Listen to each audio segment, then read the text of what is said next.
मेरे पीछे दो बहुत इंपॉर्टेंट पिक्चर है। ये पिक्चर आप सभी को पता भी है किसका है। एक है जो कि है हमारी पुराने पार्लियामेंट हाउस का, और जो है कि हमारे नए पार्लियामेंट हाउस का। जब भी 2016 के टाइम पे 2016 के बाद जब सेकेंड टर्म आया मोदी गवर्नमेंट का, तभी ये सोच आ गया था कि ये पार्लियामेंट चेंज होने वाला है और नए बिल्डिंग बनने वाला है under the central Vista project, और इसका नाम दिया गया संसद भवन, जबकि इनका नाम है क्या, संविधान भवन। अब बात ये हुआ कि जब मोदी गवर्नमेंट को पूछा गया, भाई हमारे पास तो ऑलरेडी एक पार्लियामेंट है, तो ये दूसरे पार्लियामेंट की जरूरत क्या है, तब जाके हमारे पास ये डेटा सामने आया। डेटा में बहुत क्लियरली क्या बताया गया है कि आज जाके अगर हमारी सिटिंग कैपेसिटी की बात किया जाए, जो कि लोकसभा की सिटिंग कैपेसिटी है, वो है 552।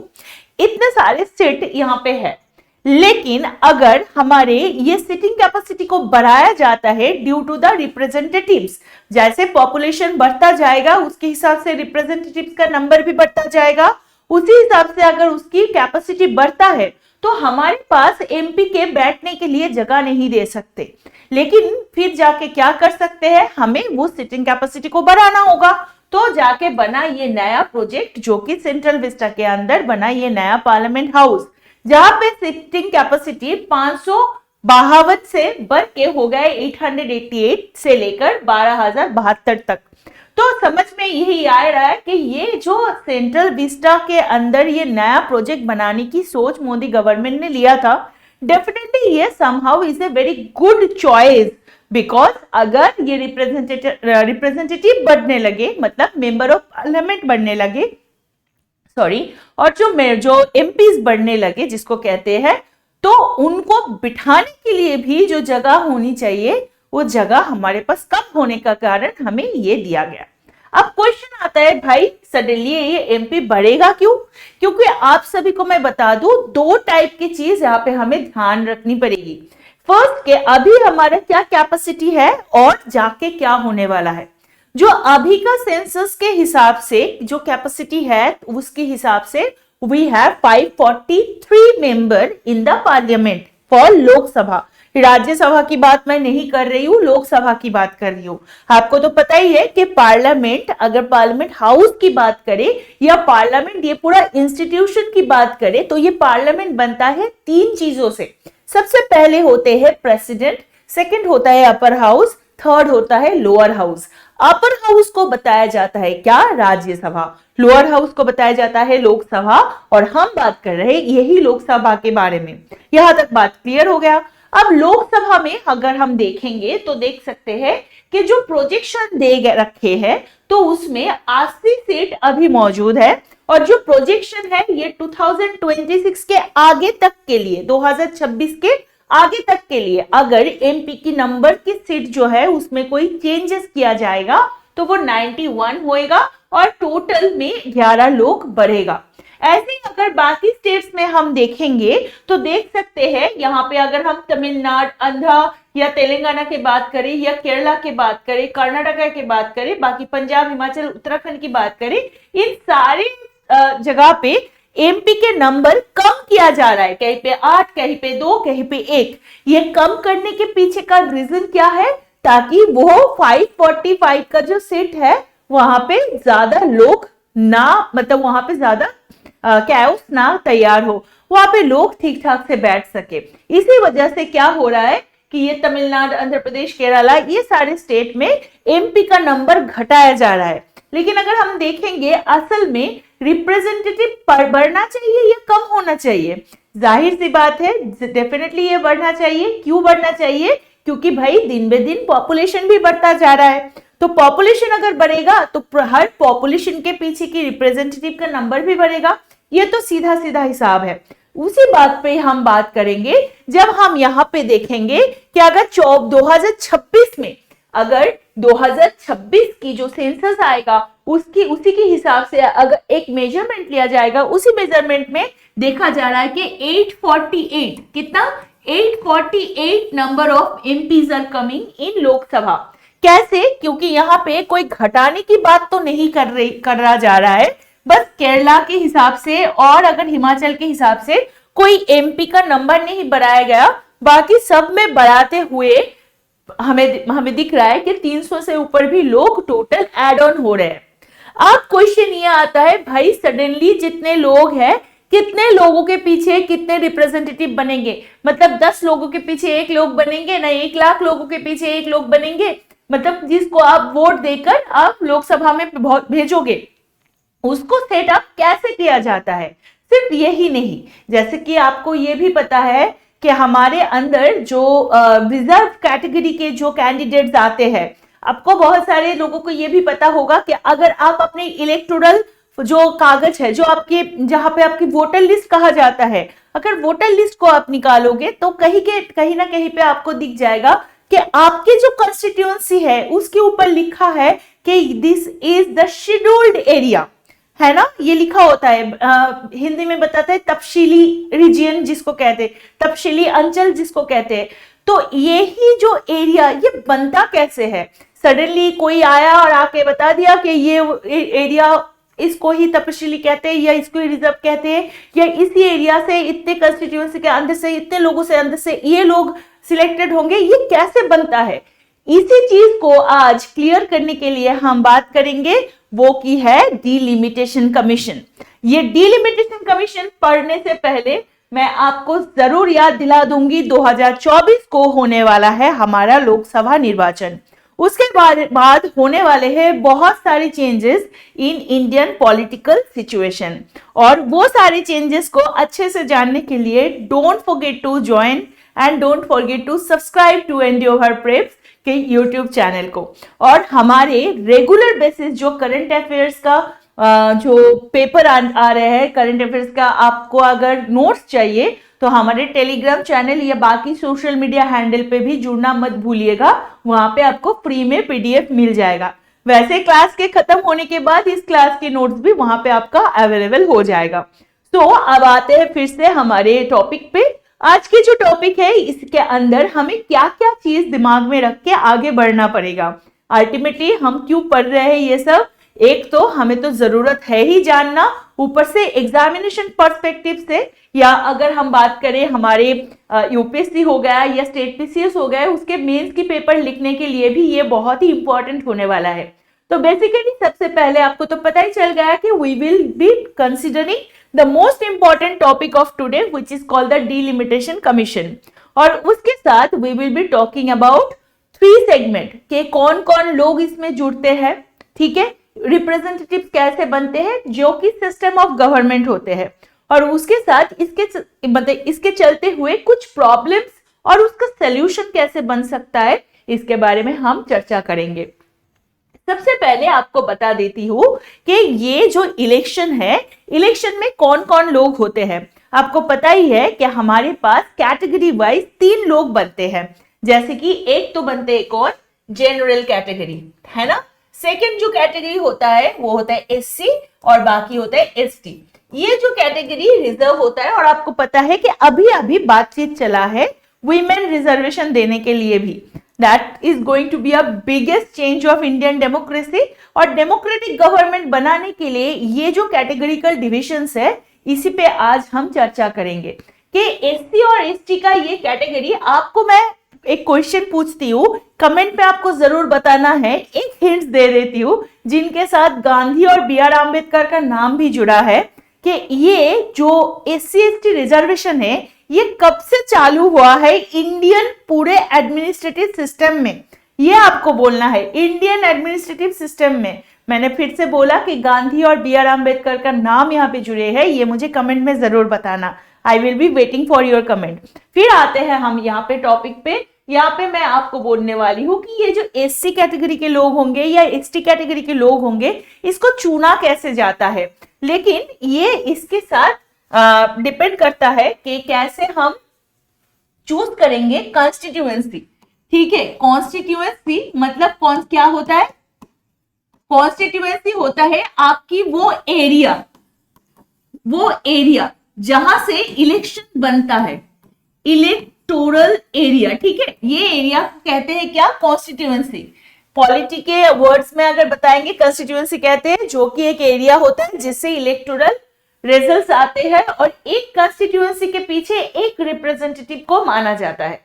ठीक है, ये काम जो करते हैं वो काम होता है डिलिमिटेशन कमीशन का।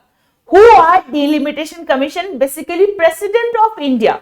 प्रेसिडेंट ऑफ इंडिया इनको तैनात करते हैं। कौन करते हैं? President of India. और delimitation commission is a free body, it's a independent body. ठीक है, और ये काम करते हैं किनके साथ?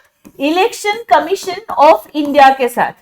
ठीक है, इलेक्शन कमीशन ऑफ इंडिया के साथ ये काम करते हैं मिलके। तो ये चीज हमें याद हो गया कि डिलिमिटेशन कमीशन क्या करते हैं, कौन सी जगह से कौन सी एरिया को एक कंस्टिट्यूएंसी बताया जाएगा, उसका बाउंड्री सेट करते हैं, उस एरिया को वो पहचान कराते हैं, उनके थ्रू इलेक्टोरल रोल बनते हैं और उसी एरिया से कितने रिप्रेजेंटेटिव बनेंगे उसका भी ये हिसाब लगाते हैं। वेरी क्लियर, आई थिंक ये तो समझ में आ ही गया। तो क्या क्या है? ये बाउंड्री सेट करना, सीट्स को अलॉट करना और लोकसभा और लेजिस्लेटिव असेंबली के लिए ये काम करना। याद रखना, delimitation commission is connected to Lok Sabha and the legislative assembly. Any how it is not connected to Rajya Sabha and the Vidhan Parishad या लेजिस्लेटिव काउंसिल। ठीक है, स्टेट में जो होता है, स्टेट का जो अपर हाउस होता है। अब हम बात करेंगे कि determining the seat of reserve of the schedule caste and schedule tribe also. वैसे अगर बात करा जाएगा कि ये किसके थ्रू होता है, कॉन्स्टिट्यूशन वैलिडेशन क्या है, आर्टिकल 82 और आर्टिकल 170 के बारे में बात करेंगे। 82 for the central, 170 for the state. इनका काम क्या होता है? लोकसभा और स्टेट लेजिस्लेटिव असेंबली को डिविजन करना और हर सेंसस के बाद इस डिलिमिटेशन कमीशन इसको सेटअप करते हैं। मानो हर सेंसस में क्या होता है, लोगों के नंबर बढ़ जाते हैं, उसी हिसाब से ये कॉन्स्टिट्यूशनल जो एरिया है इनको वो डिफाइन करते हैं, रीडिफाइन करते हैं और उसके हिसाब से ये रीसेट होता है। तो इसको कहते हैं डिलिमिटेशन प्रोसेस और यही काम डिलिमिटेशन कमीशन करते हैं एक इंडिपेंडेंट बॉडी होने के कारण।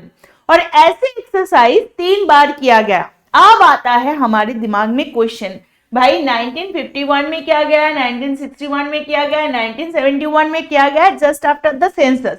तो 1971 से लेकर आज जाके 2023, तो इसी बीच में डिलिमिटेशन कमीशन ने क्यों कुछ नहीं किया? अब इनका जो नंबर है वो क्यों नहीं बढ़ा? क्वेश्चन आता है हमारे दिमाग में। तो उस क्वेश्चन को अगर हम क्लियर करें उससे पहले हम आपको बता देते हैं कि क्या रिपोर्ट उन्होंने बनाया था। 1951 में जब जो नंबर थे लोकसभा के लोग वो थे कितने? 494 लोग, टोटल पॉपुलेशन था इतना। 1961 में ये बढ़ के हुआ 522 और 1971 में 543 जो कि कंटिन्यूड है।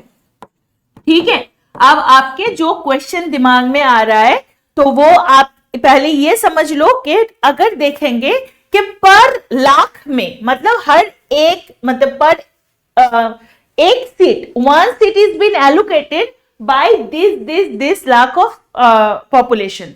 मतलब ये जो टोटल पॉपुलेशन है इनमें से अगर हम देखें तो ये इसमें 7.3 मतलब 7.3 का जो लाख में जो पॉपुलेशन है उसमें एक सीट आएगा, ये बोला गया था।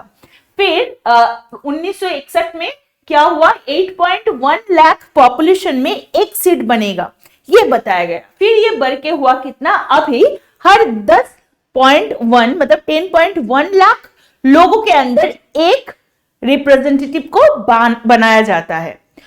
तो question again I am asking कि ये कंटिन्यू तो हो रहा है तो सडनली इसी के बीच ये बंद क्यों हो गया?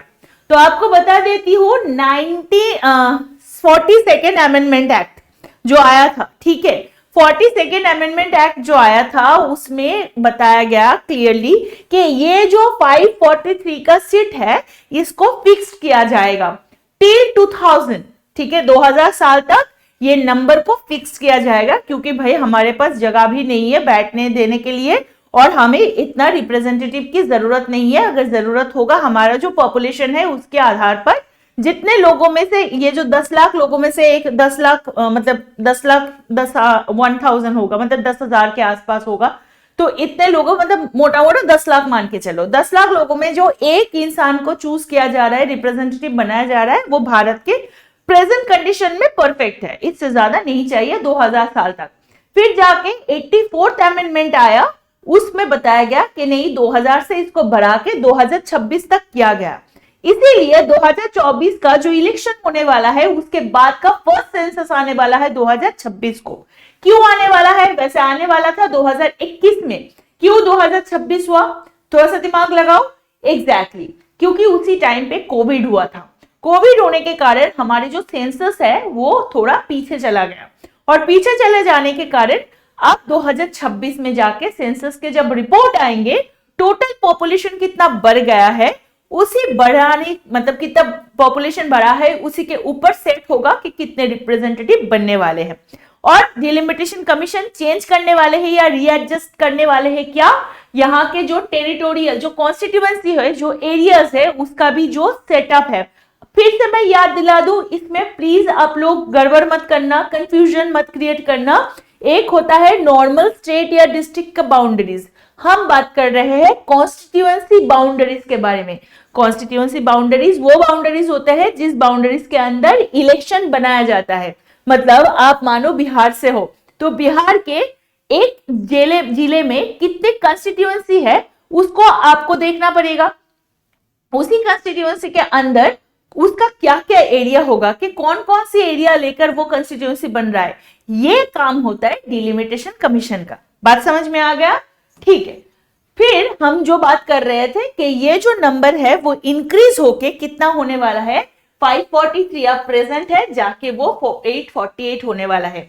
जैसे मैंने आपको बताया, अगर ये होता है तो एक यहाँ पे एक बहुत बड़ा चेंजेस देखने को मिलेगा, जहां पे हर स्टेट कम से कम या ज्यादा से ज्यादा एमपी सीट एलोकेट उनके लिए एलोकेटेड होगा। लेकिन इसके चलते हुए एक बहुत बड़ा प्रॉब्लम सामने आ रहा है। So what is the problem? अगर माना जाएगा जो सदर्न स्टेट्स है, जैसे कि छोटे स्टेट्स पंजाब, हिमाचल या उत्तराखंड जैसे जो स्टेट है, और नॉर्थ ईस्टर्न स्टेट है, उनके number of MP is very less. क्यों? क्योंकि उनके पास पॉपुलेशन भी कम है। लेकिन अगर हम देखेंगे जो नॉर्दर्न स्टेट्स है, मेन स्टेट्स राजस्थान, उत्तर प्रदेश या बिहार, मध्य प्रदेश जैसे, इनके पास पॉपुलेशन ज्यादा है, तो पॉपुलेशन ज्यादा होने से इनके रिप्रेजेंटेटिव्स भी ज्यादा होंगे। मतलब कम लोग जहां से है वहां से रिप्रेजेंटेटिव कम है, क्योंकि हर 10 लाख लोग वो बढ़ के आ गया। मैं मान ही लेती हूँ कि हर 20 लाख लोगों में एक लोग चूज होगा, मोटा मोटा समझ लेते हैं। तो जाके वहां पे जितने लोग हैं उसी लोगों के हिसाब से जो रिप्रेजेंटेटिव है उनका भी हिसाब ऊपर नीच हो जाएगा। अगर उनका हिसाब ऊपर नीच हो जाएगा, वो जाके बहुत बड़ा प्रॉब्लम होने वाला है हमारी इंडिया की फेडरल स्ट्रक्चर में। अब क्वेश्चन आएगा, ये फेडरल स्ट्रक्चर क्या है भाई? फेडरल स्ट्रक्चर वो फेडरल स्ट्रक्चर इसको कहते हैं जहां पे स्टेट का भी सुना जाता है और सेंट्रल का भी चलता है।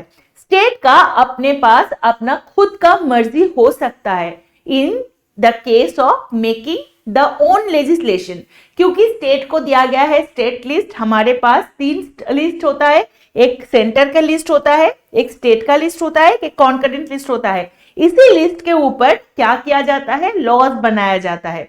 इसी लिस्ट के ऊपर मिनिस्ट्री अपने हिसाब से डिसाइड कर लेते हैं किन मिनिस्ट्री के हाथ में कौन सा डिपार्टमेंट है, उस हिसाब से लॉज बनाया जाता है। तो स्टेट के पास भी स्टेट लिस्ट दिया गया है और इसको बोलते हैं फेडरल स्ट्रक्चर में होना एक बहुत इंपॉर्टेंट पॉइंट। लेकिन ये भी बात याद रखेंगे हम कि India is not a federal country, क्योंकि यहाँ पे स्टेट का चलता तो है लेकिन कभी ना कभी स्टेट को सेंटर टेक ओवर कर लेते हैं। इमरजेंसी के कारण हो सकता है, या कोई भी स्पेशल इश्यूज में, या कुछ भी कारण में, या कॉन्करेंट लिस्ट अगर देखेंगे कुछ कुछ सब्जेक्ट है, या रेसिड्यूलरी लिस्ट देखेंगे कि कुछ कुछ सब्जेक्ट है जो ना स्टेट के हाथ में दिया जाता है, उसका टेक डायरेक्टली सेंट्रल लेते हैं। तो ये होता है क्वासी फेडरल स्ट्रक्चर। मतलब फेडरलिज्म तो है लेकिन पार्शियल फेडरलिज्म जिसको कह सकते हो। लेकिन जो भी है फेडरलिज्म तो है भाई। तो अगर ये रिप्रेजेंटेटिव डिविएशन होगा, या जहां से लोग कम वहां पे रिप्रेजेंटेटिव भी कम आएगा, जहां पे लोग ज्यादा रिप्रेजेंटेटिव ज्यादा आएंगे, तो स्टेट का आवाज सेंटर तक कैसे पहुंचेगा? किसी के आवाज बहुत जोर से पहुंचेगा, किसी का कम पहुंचेगा, जिनके पास से कम लोग होंगे उनके आवाज कम पहुंचेगा। तो that is why it will definitely be a problem for the federal structure of India. और इसके साथ और एक चीज बता देती हूँ, 1971 के जो सेंसस बना था और उसके थ्रू जो 543 सीट को यहाँ पे सेटअप किया गया था, इसको कैप्चुलेट क्यों किया गया था? क्योंकि ये रखा गया था दिमाग में, भाई पॉपुलेशन को भी कंट्रोल करना है। पॉपुलेशन अगर कंट्रोल नहीं होगा, अगर हम पॉपुलेशन कंट्रोल नहीं करेंगे तो ऐसे लोग बढ़ते जाएंगे, और लोग बढ़ते जाएंगे तो रिप्रेजेंटेटिव की जरूरत भी बढ़ती जाएगी। इसी चीज को, ताकि ज्यादा इसको फोर्स ना मिले, इसी वजह से इसको तब से कैपिचुलेट किया गया था, इसको कैपिंग किया गया था, फ्रीजिंग किया गया था। लेकिन उसी चीज पे ही एक क्वेश्चन मार्क आ जाएगा कि भाई अब तो आपने ये इसमें तो फिक्स करके रखा था, आप सडनली बढ़ा रहे हो, तो यहाँ अब आपकी पॉपुलेशन का जो पॉलिसी है उसका क्या हुआ? ये हो गया प्रॉब्लम। तो ये सारे प्रॉब्लम हम देखेंगे, जो कि बहुत ही प्रॉब्लमेटिक सिचुएशन है। और इसके साथ अगर हम बात करेंगे कि अगर इंडिया में ऐसी सिचुएशन है, बाकी वर्ल्ड के बाकी कोने में क्या हो रहा है। अब बाकी वर्ल्ड के दो मेन मुद्दे पे अगर बात करेंगे तो पहले हम यूएस के बात करते हैं। यूएस में जो सिस्टम है 1913 से 1913 से इसको फिक्स किया गया है। उन्होंने बता ही दिया है कि 435 लोग हैं और ये फिक्स्ड है। अगर आप देखोगे तो इसमें ऐसे चेंजेस किया जाता है कि जो पॉपुलेशन है हर टाइम, अगर 1911 से लेकर अगर 2023 को देखेंगे तो ये 4 टाइम बढ़ चुका है। लेकिन इससे भी वो लोगों का ये प्रोसेस होता है कि वो रीडिस्ट्रीब्यूट करते हैं सीट्स को, क्योंकि फेडरल स्ट्रक्चर वो मेंटेन करते हैं। उनका क्वासी फेडरलिज्म नहीं है, उनके स्टेट अपने विषय पे अपने रूल्स बना सकते हैं, उनके सेंटर अपने विषय पे अपने रूल्स बनाएंगे। तो इसी वजह से वहां से जो एमपीज आते हैं, उनके जो मेंबर ऑफ पार्लियामेंट है, वो जो नंबर होके आते हैं, वो कैसे आते हैं बताया जाता है कि उनके अगर मानो लास्ट टाइम देखा गया कि इन्होंने टेक्सास को 5 लोगों को बढ़ा दिया, तो टेक्सास में 5 एमपी को बढ़ाने से वो बाकी जो स्टेट्स है वहां से नंबर ऑफ एमपीज को घटा दिया। मतलब कुछ भी करके वो जो नंबर ऑफ एमपीज का जो नंबर है उसको वो फिक्स रखते हैं, चाहे कहीं पे बढ़ाना पड़े कहीं पे कम करना पड़े। ठीक है, ये हो गया यूएस की बात। अगर हम यूरोपियन यूनियन की बात करें, वहां पे कैसा चलता है, वहां पे 720 मेंबर टोटल रखा गया है, जिसको 27 जो वहां पे कंट्री है, मेंबर कंट्रीज है, उनके हिसाब से डिग्रेसिव प्रोपोर्शनलिटी के हिसाब से इस नंबर को तैनात किया जाता है। और इसके अंदर जो रेशियो होता है पॉपुलेशन का सीट का, वो इंक्रीज होता है पॉपुलेशन इंक्रीज के साथ साथ। जैसे जैसे पॉपुलेशन बढ़ता जाएगा, ये नंबर जो है उसको भी बढ़ाया जाएगा। ये सेटअप होता है यूरोपियन यूनियन के अंदर। ये हो गया हम बाहर की बातें। जैसे आप देख सकते हो डेनमार्क का, अगर we get an example of Denmark, तो हम देख सकते हैं कि 60 लाख के अराउंड 15 सीट को यहाँ पे सेटअप किया गया है। मतलब 4 लाख लोगों के अंदर एक मेंबर यहाँ पे डिसाइडेड होगा। लेकिन अगर हम यहाँ पे इंडिया की बात करें, अभी ऑलरेडी हमारे हर 10 लाख लोगों के पीछे एक मेंबर या एक रिप्रेजेंटेटिव को सिलेक्ट किया जाता है, या एक एमपी को सिलेक्ट किया जाता है। जर्मनी के अगर हम बात करें तो देख सकते हैं कि यहाँ पे जो पॉपुलेशन है उसी हिसाब से, जैसे यहाँ पे 4 लाख लोगों में से एक लोग लिया जा रहा है, यहाँ पे 8.6 लाख लोगों में एक लोग लिया जाता है। तो ये हो गया यूरोपियन यूनियन की स्टोरी। तो ऐसे यूएस का सेटअप होता है या यूरोपियन यूनियन का ऐसे सेटअप होता है। लेकिन इंडिया का मैंने आपको बता दिया कि क्या प्रॉब्लम हो सकता है। तो ये जो प्रॉब्लम है अल्टीमेटली जाके इसके सोल्यूशन क्या हो सकते हैं, तो हम इसमें बात कर सकते हैं कि देखो बेसिकली स्टेट लिस्ट में जो चीजें हैं, मतलब जो आपके राज्य की जो लिस्ट है उसे, ये राज्य के जो विषय है उसी हिसाब से आपको जो भी रूल्स एंड रेगुलेशन, मतलब लॉज बनाना होता है, लेजिस्लेशन बनाना होता है, वो होता है किसके हाथ में? स्टेट के मिनिस्टर्स के हाथ में। तो स्टेट के मिनिस्टर्स के नंबर को अगर हम बढ़ाएंगे तो वो ज्यादा से ज्यादा लोगों तक पहुंचेंगे। अब बात होगी अगर हमारी लोकसभा की, तो हम क्या कर सकते हैं कि लोकसभा के जो नंबर ऑफ लोग, मतलब नंबर ऑफ एमपी है उसको हम फिक्स रख सकते हैं, उसको फिक्स रख के, और स्टेट में जो लोग एमपी एमएलएज है उनके नंबर को हम बढ़ा सकते हैं। लेकिन ये भी हमें दिमाग में रखना पड़ेगा कि राज्यसभा में उसका नंबर ना बढ़ जाए। अभी राज्यसभा में हमारे पास पता है 250 सीट्स आर देयर, तो उसको नहीं बढ़ाना है, और हमारे लोकसभा के जो एमपी हैं उनके भी नंबर नहीं बढ़ाना है। हम क्या कर सकते हैं, हम हमारे स्टेट के जो एमएलएज है या मेंबर ऑफ लेजिस्लेटिव असेंबलीज है उनको हम बढ़ा सकते हैं। उससे क्या होगा, ज्यादा से ज्यादा वॉइस पहुंचेगा लेजिस्लेशन में फॉर द स्टेट, और स्टेट लिस्ट भी और ज्यादा पुख्त बनेगा। क्योंकि यही बताया जाता है, देखो डेमोक्रेसी जैसे है वैसे डेमोक्रेसी का जो एसेंस है वो तभी स्ट्रॉन्गेस्ट हो सकता है जब हमारे रूट स्ट्रॉन्ग हो। हमारे अगर पंचायत पे या हमारे जो लोकल बॉडी है इस पे अगर ज्यादा से ज्यादा नजर दिया जाएगा, वह मतलब rather than increasing the number at the center, उसको करने से अगर यहाँ पे लोगों का नंबर बढ़ाया जाएगा तो काम ज्यादा से ज्यादा यहाँ पे डिस्ट्रीब्यूट होगा। ज्यादा डिस्ट्रीब्यूशन से काम बहुत अच्छी तरह से सामने आएगा।